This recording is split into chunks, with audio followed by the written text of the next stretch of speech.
I welcome everyone once again to the first session of Everyone's Human Rights. My name is Mitra Andokore.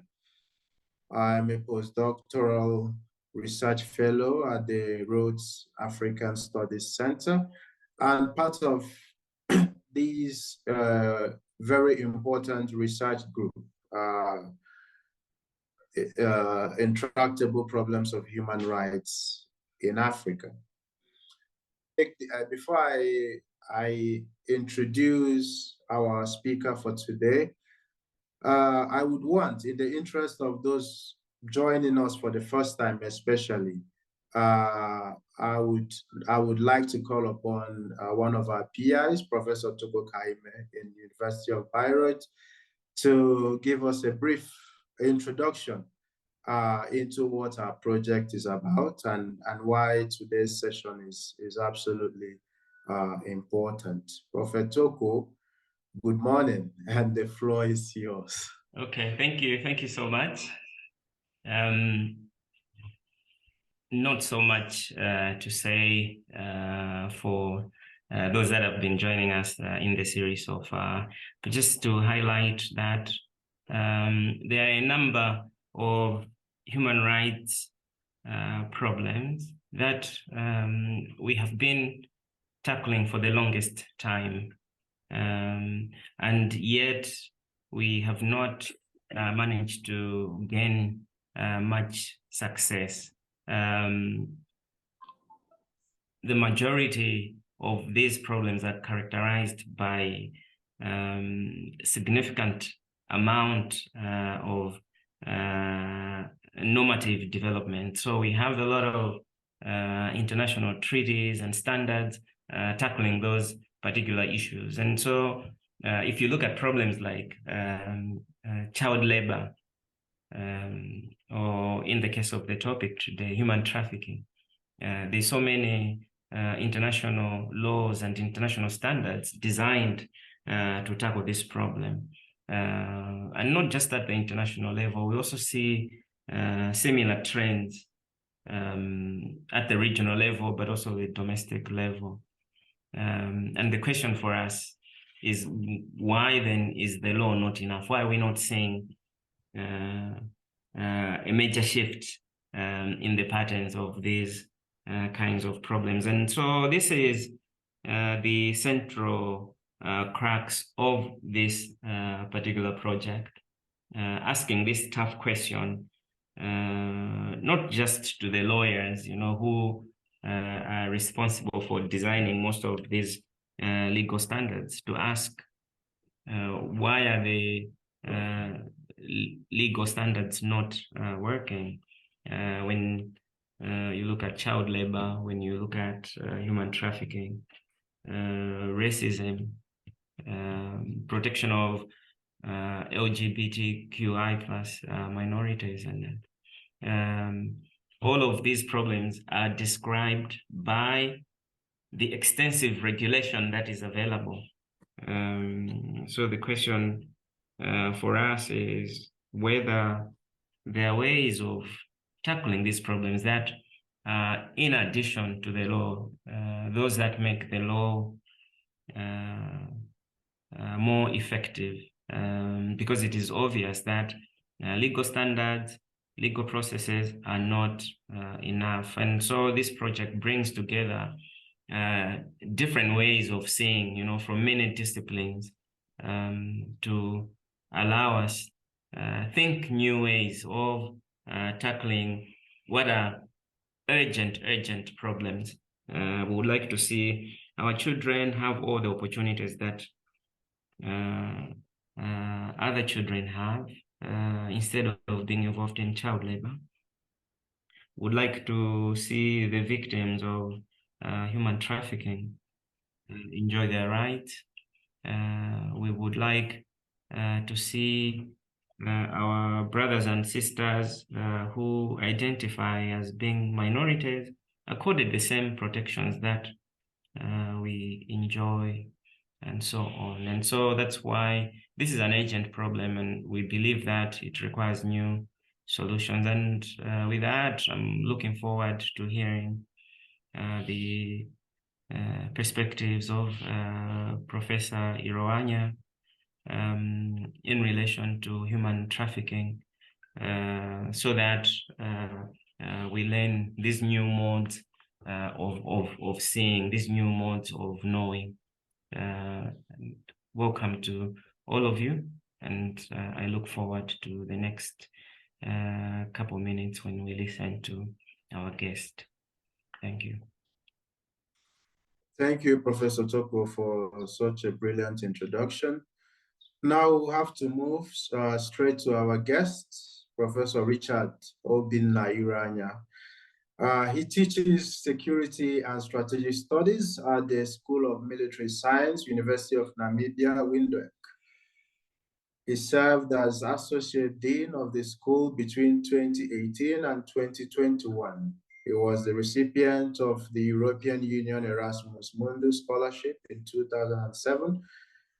He was also a postdoctoral research fellow at the Thabo Mbeki African Leadership Institute, University of South Africa, UNISA, between 2015 and 2017.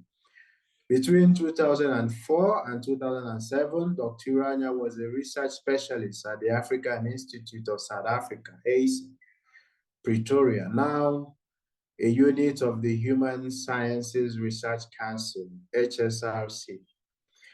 He served also as a guest speaker at the SA National Defense College in 2015 and 2022, and since 2019 has served as a guest lecturer at the Senior Staff and Command College, Okanja, Namibia. Dr. Iroanaya has published extensively on issues of peace and security in Africa in accredited journals. He has also contributed several book chapters. He is the author of the book Human Trafficking and Security in Southern Africa, the South African and Mozambican Experience, published by Paragraph Macmillan in 2018. He is also co-editor with Kowa Ada and Francis Nwangu of the book Towards Africa-Oriented Risk Analysis Models, a Contextual and Methodological Approach, 2008. And co-editor of a forthcoming book, The Challenge of Peace and Security in Africa, Global Pandemics, Legal Challenges and Security Policy, Lexington Publishers, Maryland. Once again, thank you so much for joining us, Professor Iroanaya. And the floor is yours. We look forward to hearing from you. Thank you. Okay, thank you, colleagues. Good morning to all of you. I don't know, maybe it's already afternoon here, maybe morning some other places. And I want to thank the organizers for the invitation that has been extended to me to make my presentation on a topic and the area of study that I'm also very passionate about, and especially within the Southern African region. And I want to thank the principal investigators. I want to thank the moderator and all the team for putting up such a very well coordinated and organized event. I've been listening on the very first day, participated on the very first day of the presentation. I was quite impressed. And I hope I will be able to meet up the standard that we have set for this very series of debate. Without wasting much time, I want to share my screen. I have chosen to speak on human trafficking in South Africa, and I will focus briefly on patterns and protection, and I try to look for make suggestions on the way forward. And I will be organizing. I have already organized my discussion this afternoon on the following, as you can see on the screen. I will look at the different forms of human trafficking that currently exist in South Africa, and they're just mainly the domestic aspect and international aspect. And I will look at within the domestic aspect. I will be also talking about areas or hotspots of trafficking as we have it in South Africa, look at international trafficking also, and how it operates in South Africa. And I will look at also the major the major trafficking trends in the country, focusing mainly on the sexual exploitation, trafficking for sexual exploitation, trafficking for labor exploitation. But we're not going into details of this because of time. And I also look briefly at human organ trafficking. Some of these things I have treated also in my book in more detail. So I will just briefly talk about them, and maybe during the question and answer time, I will be able to address some other things that some other aspects of human trafficking as in the context of South Africa, and that you might like to know. And I will also talk about protection against human trafficking within the South African context, especially looking at the legislation and also the programs that have been developed, or strategies that have been developed by the South African government to tackle the issue of human trafficking. I'll look at some of the gaps that have also been identified in the regulations, as well as in the protection strategies of the South African government, and which, of course, try to address the question of why there has not been a major shift despite the laws that exist. And I will try to, as a way of concluding my discussion, to look at what perhaps we can do, or all of us can do collectively, because the issue of human trafficking is not an issue that should be left alone for the government or the state to solve, as we all are involved in one way or the other. We are affected by human trafficking. And so human trafficking, as I have said earlier, in South Africa is endemic. And as far back as 2003, the International Organization for Migration had already conducted a study into human trafficking in South Africa. Though the study was not well received, as many policymakers believe that the issue of trafficking does not exist in South Africa, or it's not something that the South African government or state should concern itself about. And they try to confuse human trafficking with the issue of smuggling, and migrant smuggling, which of course maybe related in one way or the other due to similarity in strategies, but can be conceptually separated. There are two different activities, but I think that we are the part of the issues that influence or the decisions that many South African lawmakers or policymakers we are confused about. And secondly, the issue of security, because human trafficking was viewed from a security perspective. The South African policymakers looked at the two main components of security discourse, and that is vulnerability and threat. And they try to classify human trafficking as a vulnerability, meaning that it is a potential risk that do not offer a clear policy response. But it was also noted that if this potential risk was left unattended to, unchecked, can become a threat. But threat for them was clear, because it is an objectively definable social facts. It's this facts you can see, things that you can identify. They are immediate. They are clearly visible, and everybody acknowledges it as a danger to the state or as a danger to people within a particular area. And the state, it requires urgent attention or response from the state. So the definition or understanding of human trafficking within the South African context and by the South African decision makers was based on identification of human trafficking as a vulnerability and not as a threat.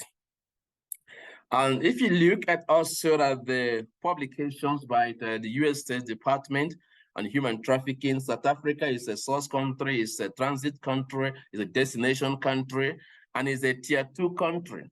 And this means that it is not, South Africa is not making, it's making effort to combat human trafficking, but these efforts are not enough to prevent and combat human trafficking. In essence, they are saying that South Africa is not meeting the minimum requirements. Okay, and that will take me now to look at the different forms of human trafficking that as I have stated in my before. And basically, I will look at domestic trafficking in the context of South Africa. And the domestic trafficking is nothing but trafficking that occurs within the country, from especially rural areas, in areas like Eastern Cape and Limpopo, and different parts of KwaZulu-Natal and different parts of South Africa, to the major cities in South Africa, and where the children who are the main targets and young girls who are the main targets of trafficking are exploited and meant to live in slave-like conditions.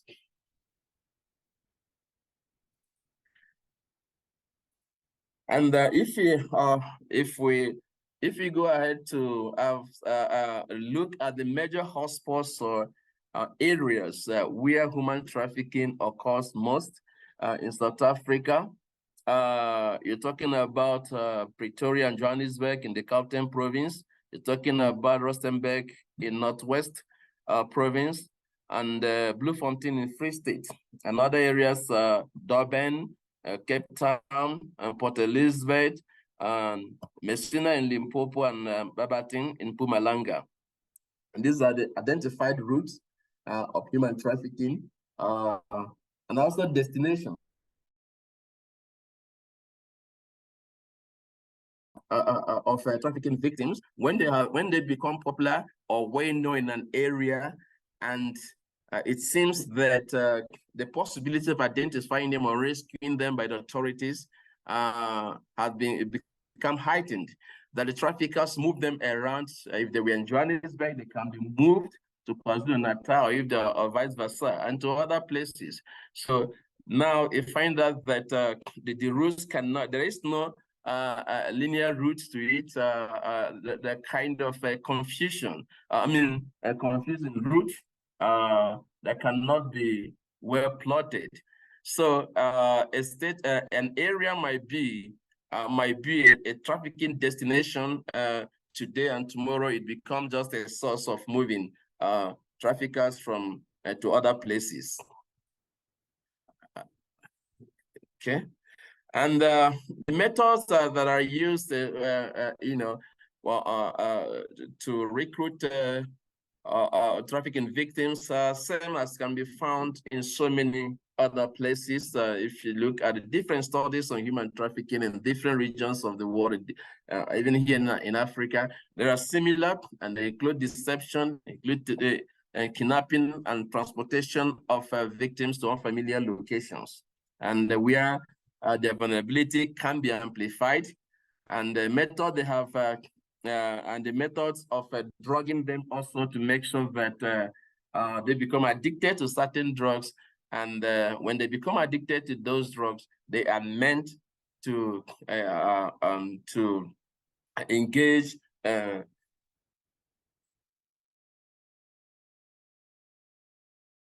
institution to the benefit of their traffic.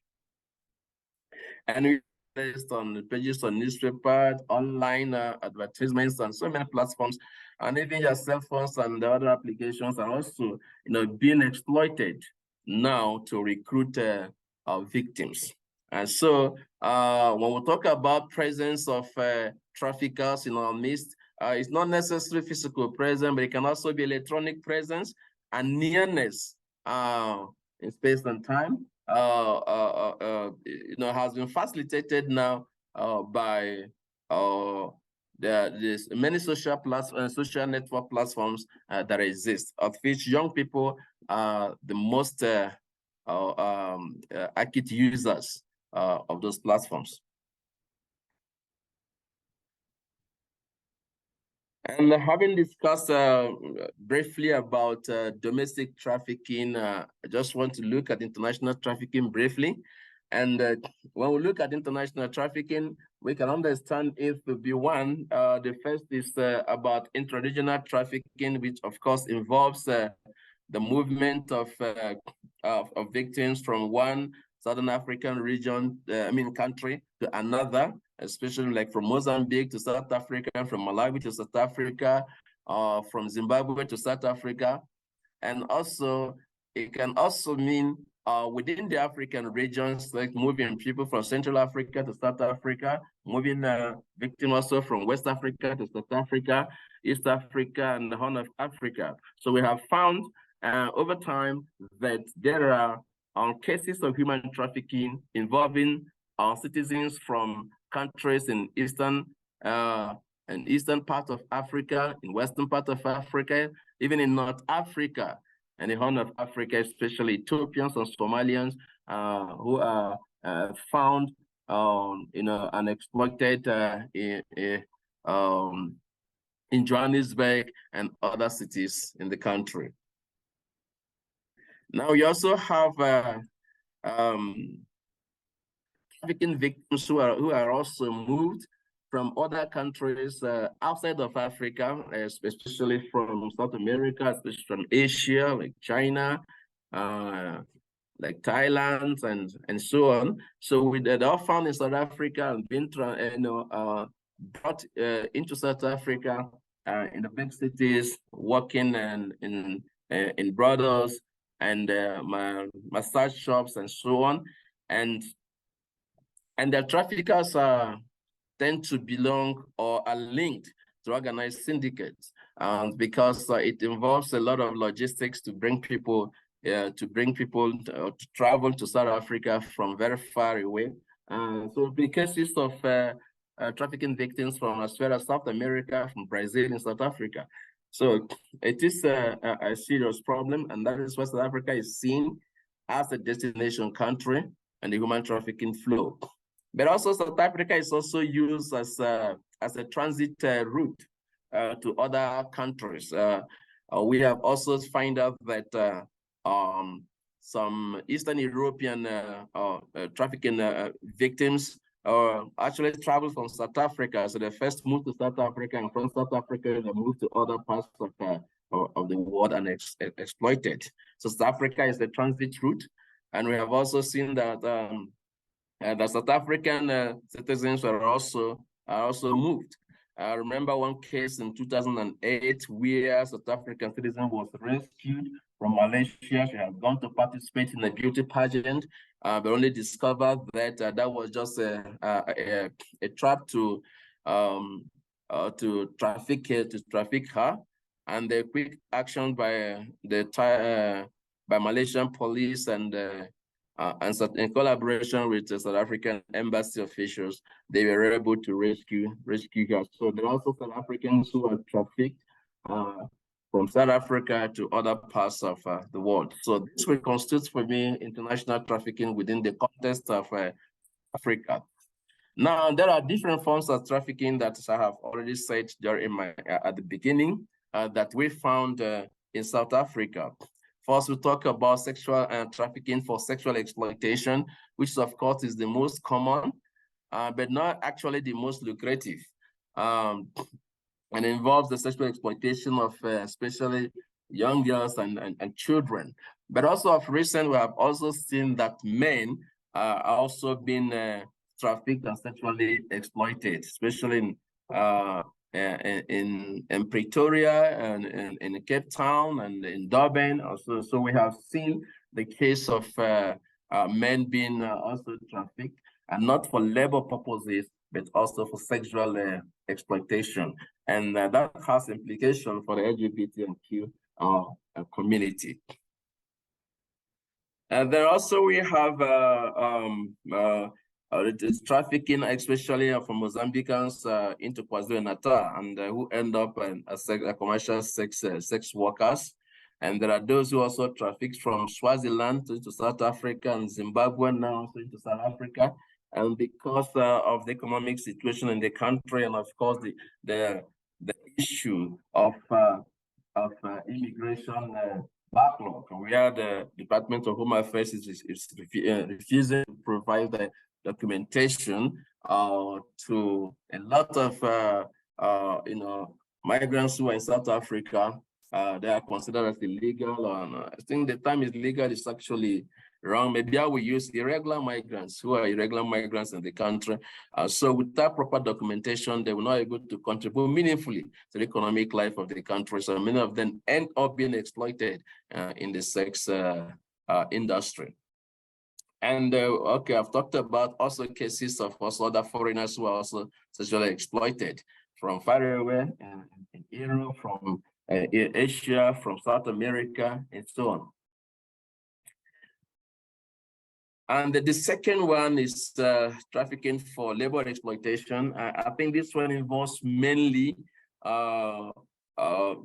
victims from, of course, from China also, and from other Asian countries. But within the context of Africa, this has become very common with Ethiopians who were exploited, mainly in Johannesburg and who in the clothing industry, where they established where they're brought into South Africa by their traffickers, and they're established, businesses are established for them, but the conditions that tied to running those businesses are actually horrible, and many of them just end up being perpetually in servitude to those who have trafficked them. So it's kind of a debt bondage, and there are cases that have been treated, and many of them have also been rescued.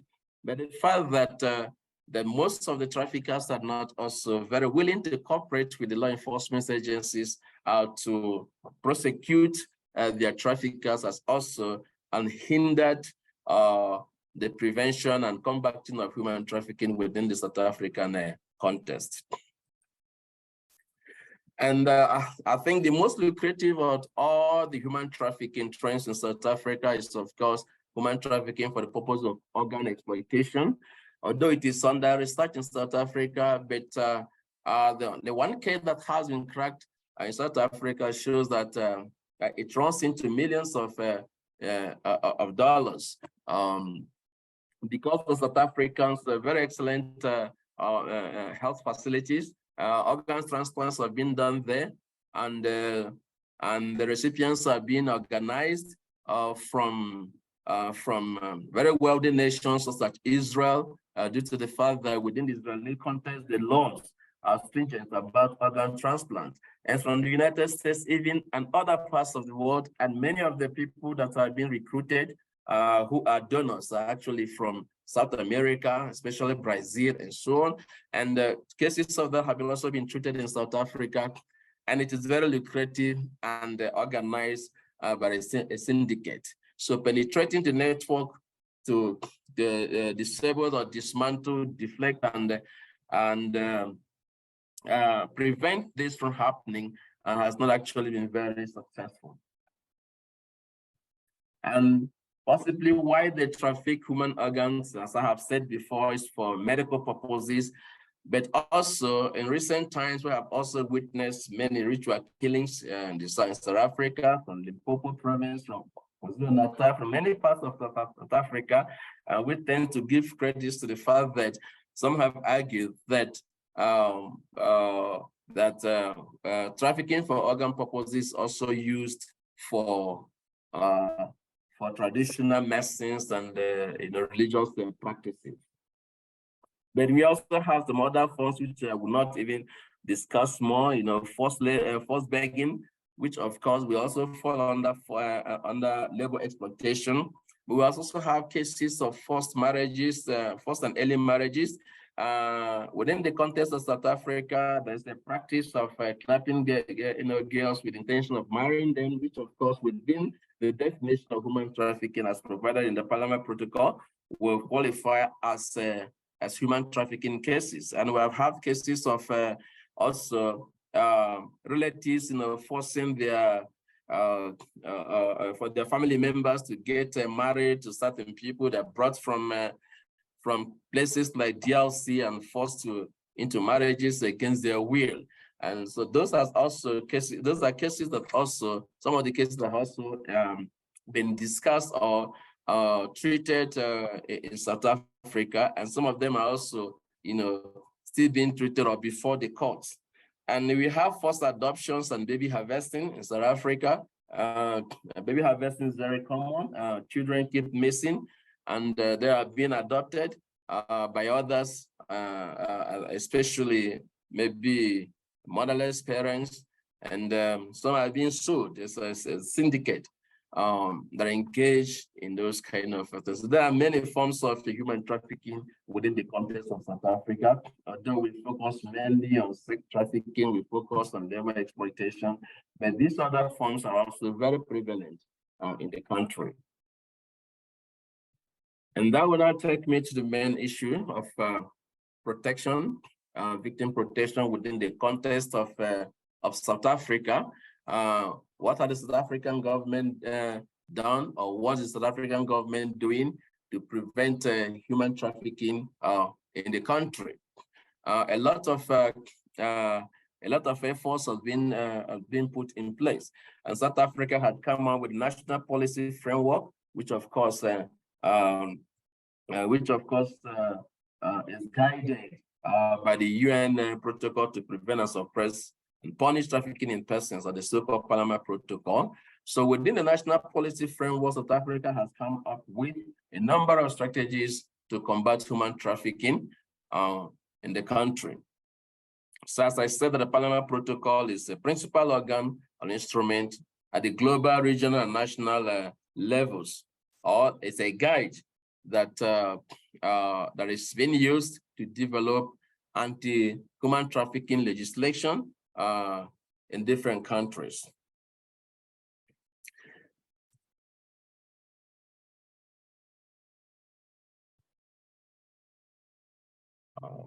Have I gone too far? Okay, so within the South African context, the first attempt at protecting against human trafficking in the country is legislation. And like I said, that before the enactment of a specific legislation to combat human trafficking in South Africa, the country, many of its policymakers were actually in denial. So human trafficking cases were not given serious attention, although that has changed now. So many trafficking cases which were unsuccessful were tried using the Children's Act of 2005. And the main objective of the act was to protect children. The main objective was to protect the rights of children and to combat trafficking of children. And we also have the sexual offenses in unrelated matters, which of course is specifically to criminalize sexual abuse, exploitation, and criminalize conduct of consumed trafficking in persons for sexual exploitation. But the South African government, and of course, because of pressures by organizations such as International Organization for Migration and others, now discovered that they were not sufficient to treat or to handle human trafficking, because some policymakers were arguing that these two acts were enough to address the issue of human trafficking without necessarily creating another trafficking legislation.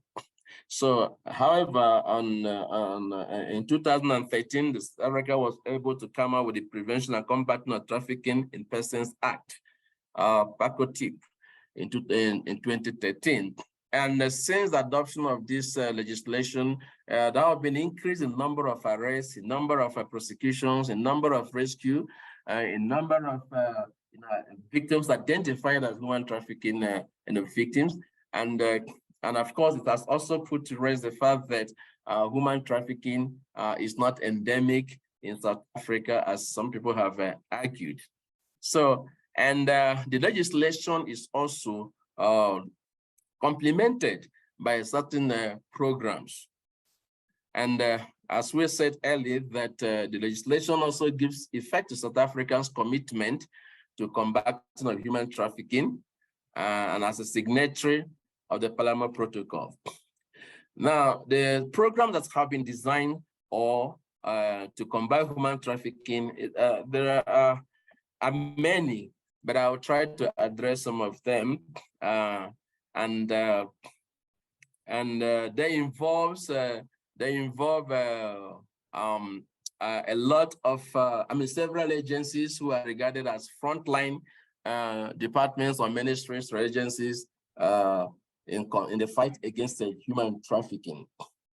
And these efforts are coordinated through the National Intersectoral Committee on Trafficking in Persons, and it's being chaired by the Department of Justice and Constitutional Development. And other ministries that are also included, you have the Ministry of Home Affairs because of immigration services that needs to be provided to trafficking victims as provided for in the Panama Protocol and also in the national legislation, anti-trafficking legislation of South Africa. And we have the Department of Social Development, which also helps in the identification of trafficking victims and in providing social services such as protection and such as care to potential identified victims. And you have the South African Police Service, of course, that also ensures that the criminalization and a component of human trafficking legislation is carried out. Then you have the National Prosecuting Authority for the purpose of prosecution, the Health Department to look into the health of the victims, because health is a fundamental right of people, and the victims are, of course, should be cared for and have access to health services, despite the fact they are being held in bondage or being held by traffickers. And you have the Department of Labor and Employment and Labor, specifically labor inspectors, try also to identify potential victims or victims of human trafficking who might be exploited in one way or the other. So you have Department of International Relations and Cooperation, which of course is necessary in order to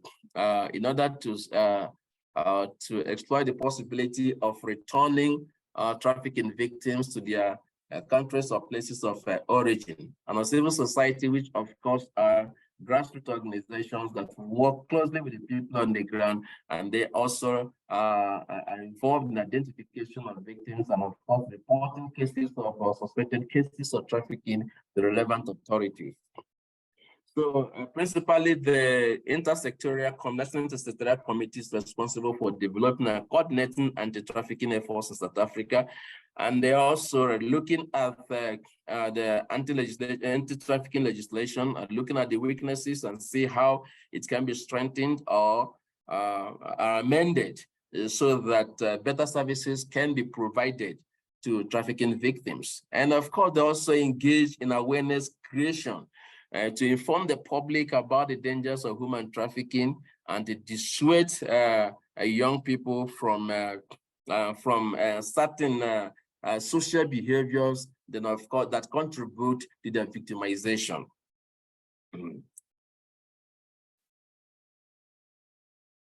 Then within the context of the National Intersectoral Committee is also another team created at the national level that is called the National Rapid Response Team. And this National Rapid Response Team is the operational arm of the Intersectoral Committee, and they receive reports and they act immediately. They try to rescue, investigate cases of human trafficking, and also provide referrals, because there's also the national referral mechanism, that guides the reference or where to send identified victims, or depending on their conditions, for psychosocial counseling, for health care, or accommodations and different kinds of support. And so they operate at the national level, but they also coordinate with the provinces. And so we have the Provincial Rapid Response Team that does the same thing that the National Rapid Response Team, do. So, and I've said that they replicate what the National Rapid Response Team does at the national level, and they coordinate activities of at the provinces and the strategies at the provinces and try to identify victims and provide local response to human trafficking victims. But in all, they work together with also civil society organizations and NGOs who are also very close to the grassroots people. So now you have the grassroots people trying to, reporting to the provincial levels on human trafficking issues, and the provisional at the provincial level, the rapid response team, reports to the national rapid response team. However, when I discuss some of the gaps or challenges that we find that the chain of communication sometimes becomes a problem.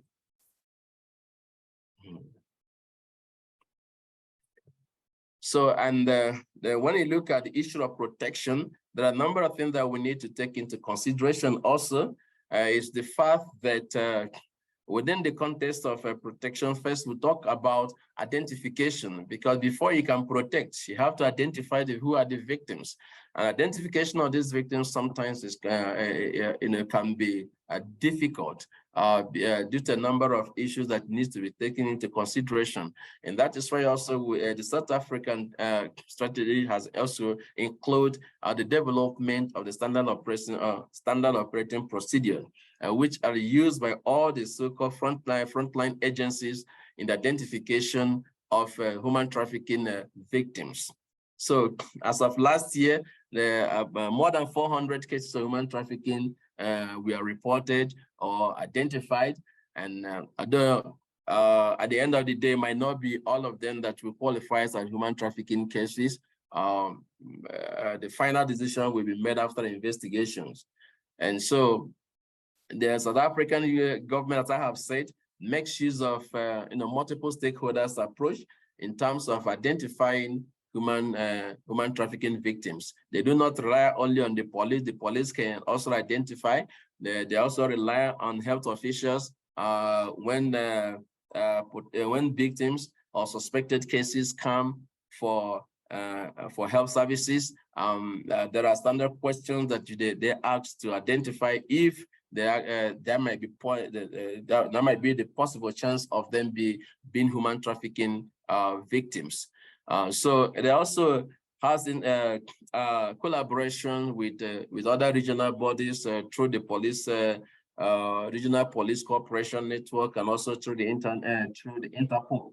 And so that they're working in cooperation or in coordination with other people.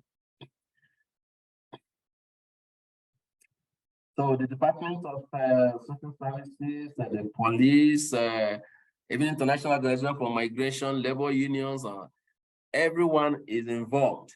And even those that work as in schools, the teachers, and those who work in juvenile or rehabilitation centers are also, brought in or brought on board in the identification of human trafficking victims within the South African context. And so, the other strategy they use is the establishment of hotlines. People report cases through 10111, and these emergency cases are reported to authorities if they are suspected to be human trafficking cases, and they're investigated. Although some of these things do not also actually work the way they are supposed or intended to work. So we have found a situation in which sometimes policy intentions are never policy outcomes. So even social development, Department of Social Development operates a hotline, and those are toll-free lines.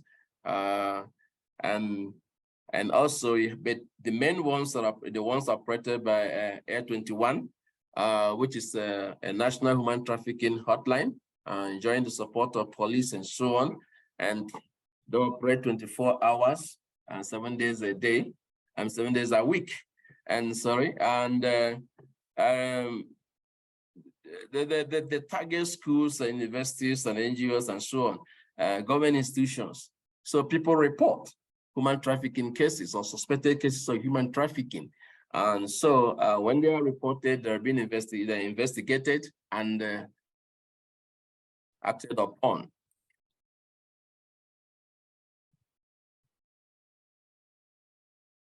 So, and apart from this, the different departments, social development, Department of Social Development, the police, the Department of Employment and Labor, they organize from time to time awareness campaign, and and using different social media platforms also to sensitize the public about human trafficking, especially in provinces that are regarded judged to be hotspots of human trafficking in the country. And the National Prosecuting Authority also engage in training program, and they target especially people at the educational institutions, entertainment industries, and tourism, and identification of victims. And like I said earlier, they all make use of the standard operating procedure in identifying these victims.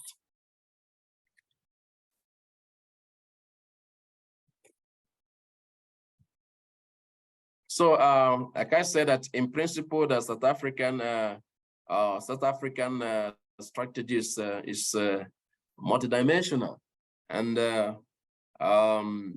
there have been a number of cases that has been identified and treated, number of prosecutions that also been done, but not all aspects of the provisions of the law has also been provided. And this will also lead me to talk about assistance and social inclusion, which is also part of the protection component of the law, because the law says the human trafficking victims should be assisted, they should be protected, and made to have access to justice and legal services and so on. So in principle, the South African strategies to combat human trafficking involve ensuring that victims are helped and allowed to access opportunities and resources necessary for them to regain their dignity and meaningfully participate in economic levels and social levels of South Africa. But this is in principle.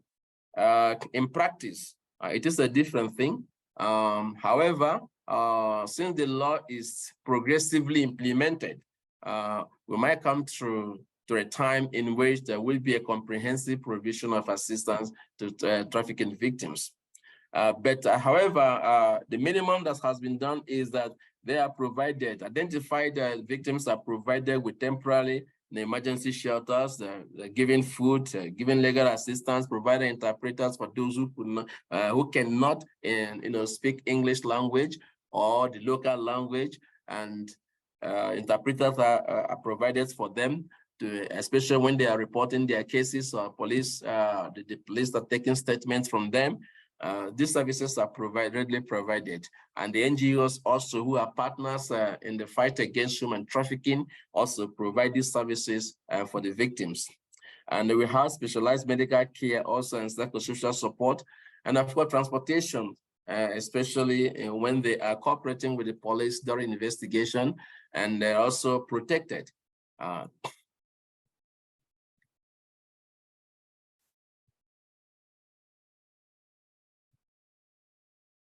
Now also, let me also quickly talk about South African institutions who are also, who collaborate with organizations such as International Organization for Migration, and non-governmental organizations and CBOs.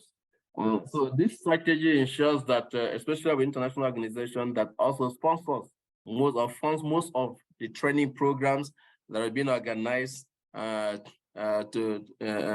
the aim of combating human trafficking. Funding has also come from these organizations, to ensure that effective implementation of certain policies and strategies that the government had come up with. And within the context of protection also, and especially shelter, the government relies more on NGOs to provide accommodation. But that doesn't mean that the government does not provide support. The support comes in the form of funding. However, it is never enough. And so they supplement from support from international NGOs and support from other international organizations. So currently we have over 20 accredited NGO-run multipurpose shelters, and 17 NGO-run safe houses that provide shelter and protection to trafficking victims in South Africa. We also have NGOs such as MECAS, Escape, and A21, Salvation Army. They're all involved, and the government is collaborating or partnering with them to ensure that protection is provided to identify human trafficking victims, and that we can prevent also, if possible, potential victims from being trafficked by traffickers. So in line with international standards and best practices, South Africa is also provide legal services and witness protection to people. However, those that they consider most are those who are cooperating with the police in investigation, or who are standing as witnesses against traffickers who are being prosecuted in the court. And this is those who refuse to cooperate with the police are not treated as well as those who are cooperating with the police. And this is a big problem, because the legislation stipulates that whether the victim is cooperating with the police or not, the victim must be provided with adequate support and help to also help to return to his or her place of origin. And so the main aim of the protection is to guide against possible retaliation or intimidation that the traffickers might try to take against victims who are cooperating with the police to fight against them. So in terms of returning, because you need to identify, you need to provide support, you need to assist in terms of providing legal services and other services, immigration services also, that the victims might be entitled to. And you also need to finally return the person home. So these 4 components will fall under protection as provided for in the law.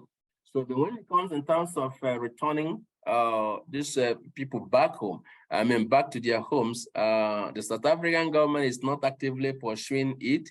The reason being that, or they argue that it is to respect the human rights of the victims, and for safety purposes and for their dignity, as returning home might lead to stigmatization and even the fear of re-trafficking that also exists. So it is a voluntary measure. If the victim wants to be repatriated back home, then the victim has to make a voluntary decision, and the state will act upon it. But considering the fact that it also costs a lot to send people home, the government does not actively pursue it. Even I think so sometime now, repatriation has not taken place. I think, to the best of my knowledge, maybe it is still happening. I don't know, but to the best of my knowledge, is that it was stopped a long time ago. Now the Home Affairs is also contributing to the delay of repatriation, because sometimes Home Affairs is not providing documents, and of course, at the Home Affairs in South Africa, you have a backlog of immigration services application that are waiting to be attended to, and those applications, some of them are for human trafficking victims. And because of the immigration status cannot be determined, it has become also very difficult to provide other forms of services that they may be entitled to. And especially with immigration provisions, because certain sections, section 15 and 16, provides, at least for the issuing of permits that can allow them to stay in the country, at least pending determination of their cases. But the fear that other South African policymakers have is that other migrants who might not who might not be illegal immigrants who might not be trafficking victim will exploit the provisions of the act to overstay or to stay permanently in the country. And the fact that we've had cases of xenophobia in South Africa in which so many foreigners of African origin are asked to leave or even attacked. So that has also kind of tied the hands of the government in terms of providing services to the people. So currently, Home Affairs is very slow, almost in issuing permits to foreign nationals, and many of them are also human trafficking victims. So I think I've also in brief in the past discussed some of the gaps that we have in the system, but let me briefly look at them. We say that despite the commendable efforts of the African government to prevent and combat human trafficking in the country and the SADC region in particular, in general, there are still gaps in the efforts that needs to be filled if trafficking is to be effectively combated. And some of them is persistent complaint of frontline workers about poor coordination and communication between national, provincial, and local levels. We make use of the NGOs, the police, and the social development for identification, but still, we find out that sometimes the NGO will report a case the police has not investigated or even taken down the report. So it is left like unattended to, and that has a serious effect on the human trafficking victim. And sometimes their cases they're just left in limbo, not knowing what to do because there is a delay on the part of one stakeholder or the other.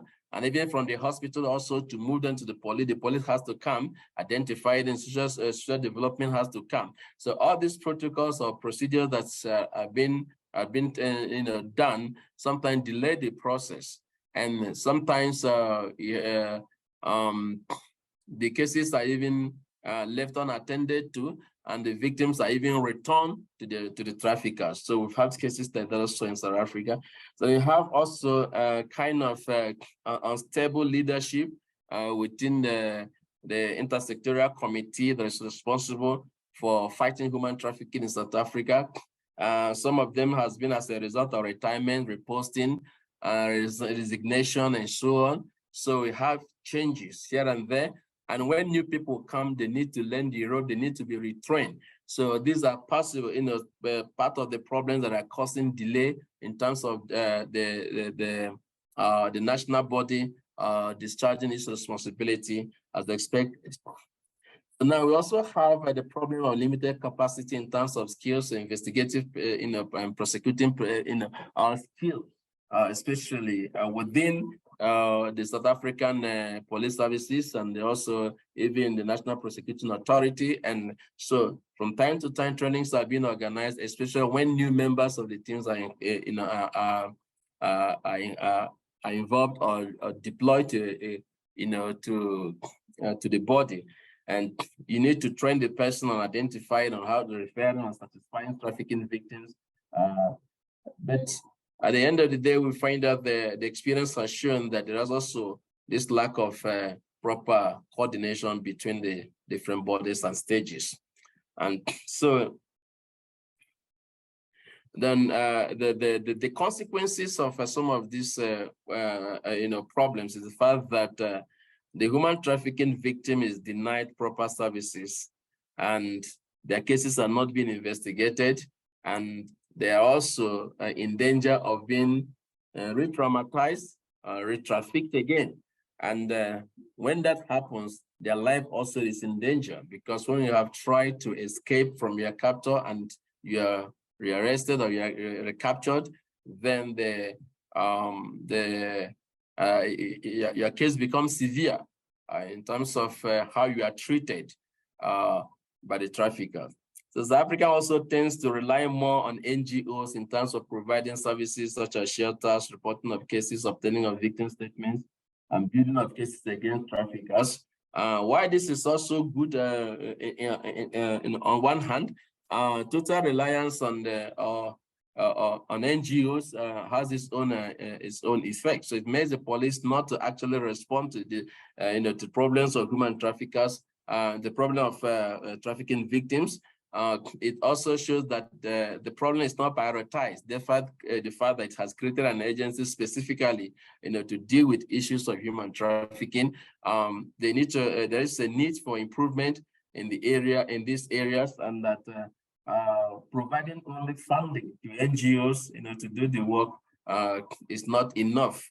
Besides, most of the NGOs are also not trained. Some of them are just recruited. Some of them, to work in shelter homes. And the fact, another challenge is also the fact that these shelter homes where these people are kept are also multi-purpose. So you have gender-based violence victims there. You also have trafficking victims there, different kinds of abuse. Some also serve rehabilitation also, or maybe drug users and so on. So it creates in a bit of a problem. You have differential understanding and inconsistencies in terms of implementing the standard operating procedures between the police, the social development, National Prosecution Authority, so all the people involved, so the agencies involved, including the NGOs.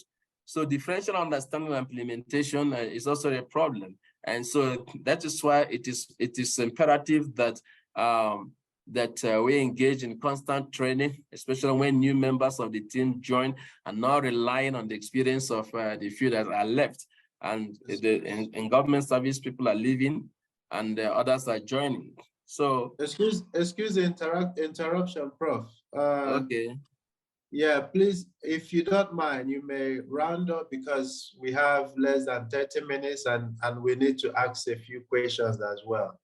So maybe in like 5 minutes or less, you can round off your talk. Sorry to interrupt you. Go on. Not a problem. I think I'm almost done because I just want to look at what we might need to do. I have come up with some suggestions, and they are not new actually, because some of them have also been discussed in different forums and the reports. That is important that the South African government finalizes the draft regulations for the implementation of the immigration services that are provided in East anti-trafficking legislation, and because it will provide a basis on which the Home Affairs will have to provide immigration services to the victims. Although the issuing of visas for 30 days, that one is being implemented, but not consistently, and it needs to be renewed every 2 weeks. And the provision is not as frequent as it used to be.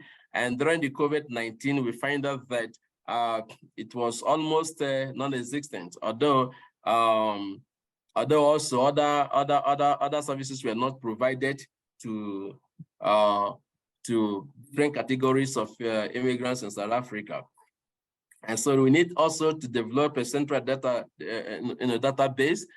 Since the 2016 baseline report in South Africa, there hasn't been an update on the number of arrests, number of prosecution, number of repatriated victims. So there is a need to keep a database information on that. So that is just the end of my presentation. So I thank you for your attention. I think if you want to, the presentation is with the organizers, so you can also look at some other issues that maybe I have not touched on due to time limits. So thank you for your attention. Thank you so much, Professor Iroanaya, for such a wonderful talk. For me, it was human trafficking 101. And I think a lot of us have benefited from very solid background knowledge about human trafficking and its intricacies, especially in Southern Africa or South African context. Okay, without taking any time, please, if you have a question, feel free to raise your hand and I will bring you in. You will then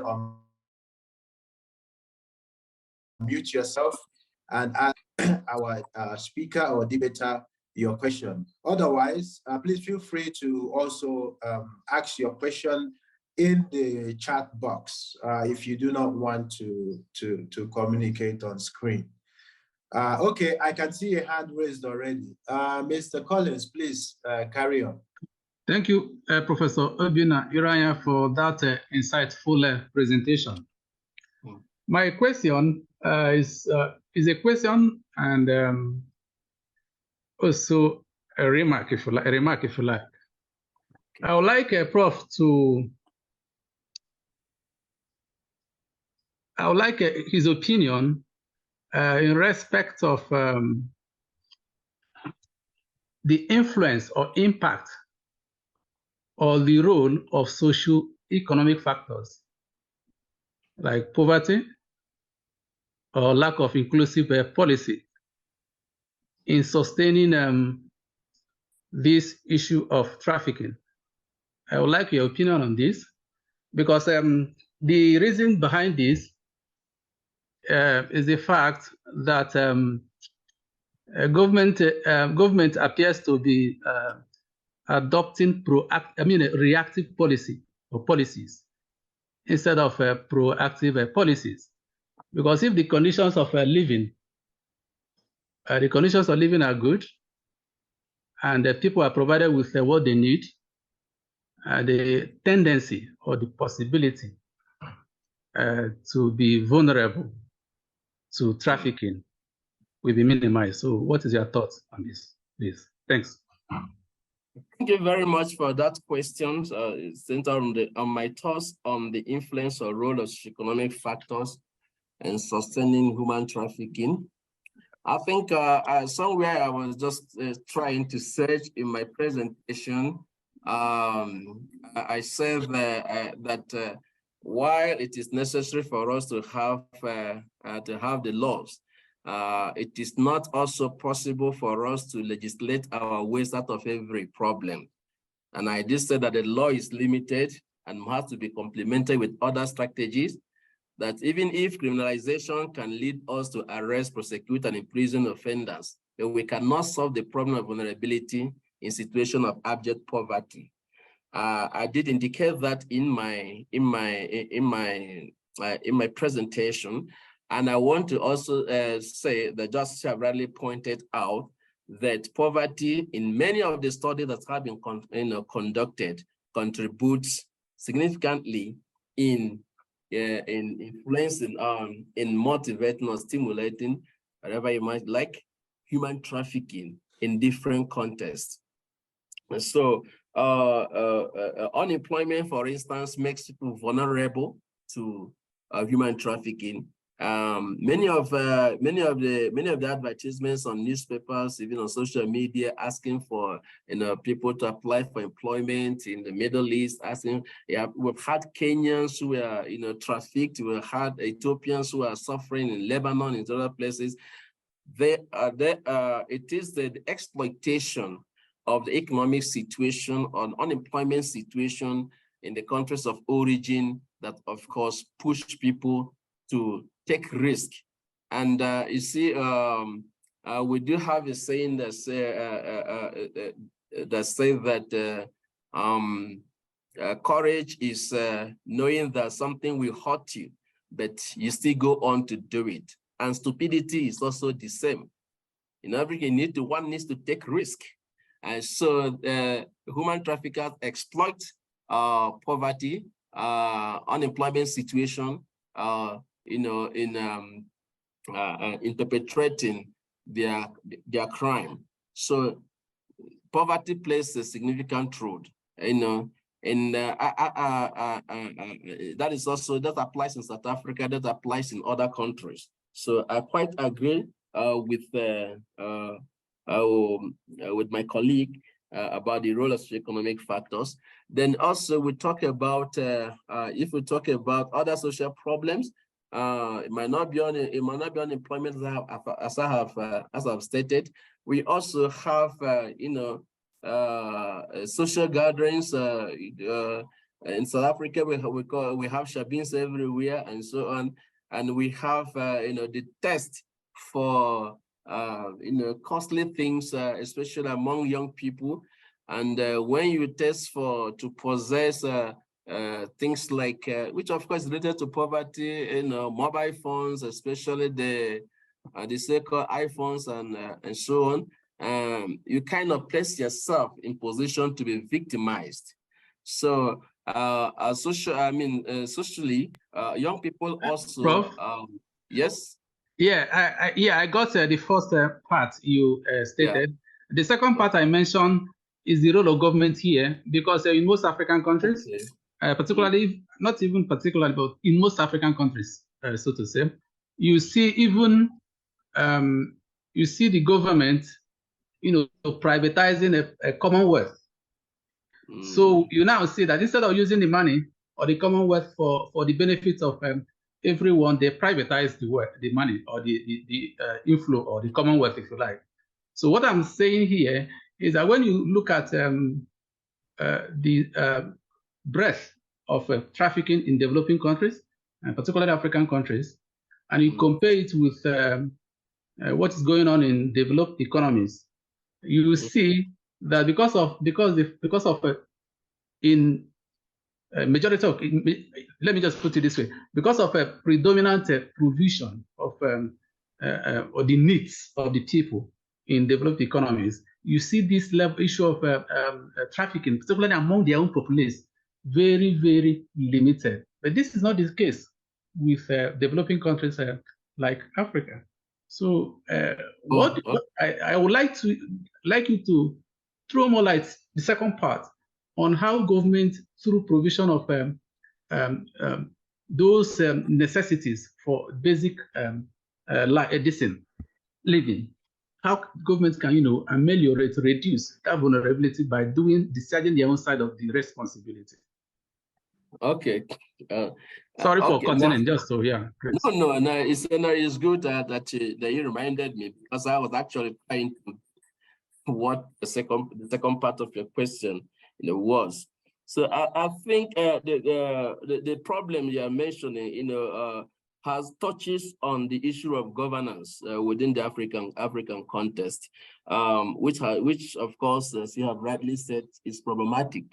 In the Western world, there has been a kind of concretization of God, in the sense that the government tends to stand in the place of God, and you don't need to pray to get food. So you know where to go when you want to when you want food. You know where to go.